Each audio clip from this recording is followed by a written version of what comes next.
Bryce Mitchell just, I don't even know how to start this. The line, if you simply take the individual quote of before he started smoking meth, Hitler seemed like a cool guy to just go fishing with, is potentially, I've been on the internet a long time, one of the most insane statements I've ever heard in my entire life. Before he started smoking meth, Hitler seemed like the kind of guy you just go fishing with. Like, listen to the arc of that statement. It is insane and mirrors an ongoing narrative that is starting to gain, steam on X and other shitholes, that there's been some level of misrepresentation of the biggest atrocity in the history of mankind. Shout out Dana White for immediately shit canning this motherfucker, like on that press conference. Like, he destroyed him. Yeah. He said Bryce Mitchell is one of the dumbest people I have ever heard in my entire life. And that action aside, this new conversation of like trying to rewrite history is a wild one. Is a wild and a scary It's one. scary. It's scary. It's very scary. Like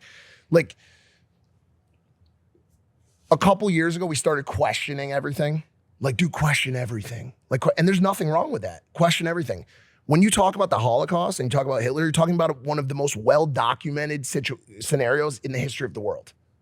Tens of thousands of eyewitness accounts, people with tattoos on their arms, their bodies, who saw what happened, landmarks, artifacts, scientific research. It is one of the most proven things that has ever happened in the history of the world. So to see current MMA fighters, retired MMA, why is it only MMA fighters and grapplers? I'll tell you why. So fighters are a special breed. Most are unhinged. They're a little cuckoo in the head. Got some screws loose, which is why they're fighters. It's not a normal thing to want combat and physical violence. That's one. The second thing is, it's a little risky for me to say this, but whatever, free speech. Dana White values that, and I know he can appreciate this opinion. You have an organization that is not enforcing any form of punishment for what I would believe to be dangerous ideologies or beliefs. Yeah. You know, hate speech, whatever it is, misinformation that more dumbasses like Bryce Mitchell who think the fucking earth is flat are gonna like yes, 99% of people hear what he says and is like, this guy is so fucking ignorant and stupid. Inbred, ignorant, and stupid. But there is 1% of the population who will now be turned on to this stupid fucking ideology. They will infect their spawn and their community. And that's where you have to, but I do love, and I know you do too, I love Dana's angle on it, which is like, yo, it's controversial to your point. We're gonna let this person say whatever he wants. But bro, this dude's he said this dude's a fucking moron. Yeah. And he's not, the thing is like, as someone who's in the trenches, I know you're not there, I know you're not there, I'm seeing this brewing every day. Like, bro, Bill Zarian's another one. He's online every day talking about the amount 6 million Jews didn't die, like every day. Okay. Dan Bilzerian? Every day, it's his new thing. So you're saying 6 million Jews didn't die. It might have been less than that. Okay, it was 1 million, let's say. It was 500. Who gives a fuck what the exact number was? We're talking about a horrific atrocity that continues to really fucking upset people whose family members died in these fucking camps. Let me just say, on like the punishment note, because everyone was asking Dana, you know, like, what's the punishment, if anything, and I respect Dana's position in allowing free speech. And, you know, he basically said, like, we might not agree with his opinion, we might not like him, but, you know, that's he's a fighter, so that's why we're gonna watch to see him get the shit kicked out of him. And want to see that. But the issue is, what if that doesn't happen? And Bryce Mitchell has been knocked out pretty brutally once. Like, it's already happened, and so, like, yes, the entertainment value, I get it. But if he wins, it's a problem, bro. If a guy like that is the champion of the world in the biggest fight organization in the world, I don't know if there's like a net positive there. I just don't. What if a football player or a basketball player in the NFL or NBA said just like would they be fined? Is it this and I don't know. Like I said, I respect Dana's position. For me personally, I would have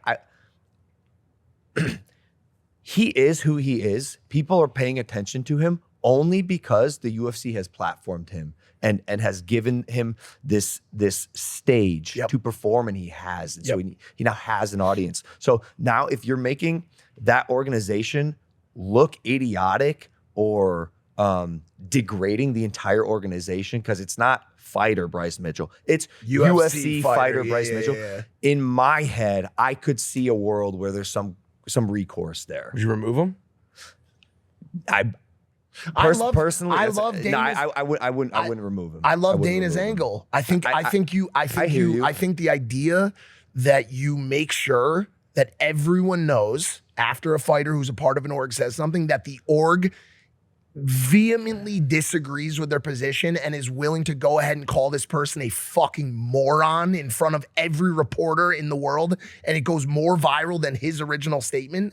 That's what needs to be done. And that's why, like, we could talk only about Jake and Logan fighting on this podcast. We can talk about a bunch of fun shit, but it's also important for us to use our platform too to talk about this type of shit. Like, bro, it's extremely fucking dangerous. Any opportunity I get to say fuck Hitler, fuck Nazis. It was always punch a Nazi in the face. You see a fucking Nazi, you fucking punch that motherfucker. Okay. Always. I got it. Always. It always was that, and that's the vibe it should continue to be for the remainder of history. Fuck those people and anybody that sympathizes with them. I got the punishment. I agree with that, Mike. Like, for real. I got the punishment.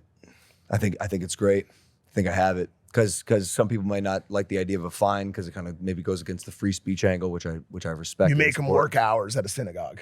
No. That would be crazy. You make him fight Ilya Tapuria. No. You make him fight someone who he is going to get murdered by, and say, if you lose, you're gone. Wow. You give him a chance, but he just gets fucking killed, and then you cut him off. Well, no, they were. Do you want to know what they were going to do instead? Dana's a spinner of webs of tails, just like the WWE is, and that's why he fits so nicely in the umbrella. I think they were going to try to put him up against the Israeli fighter, which is what's his name? What's his name? Hold on. Hey guys, if you like that clip, hit the subscribe button, and if you want to see more zany clips, click the video right here.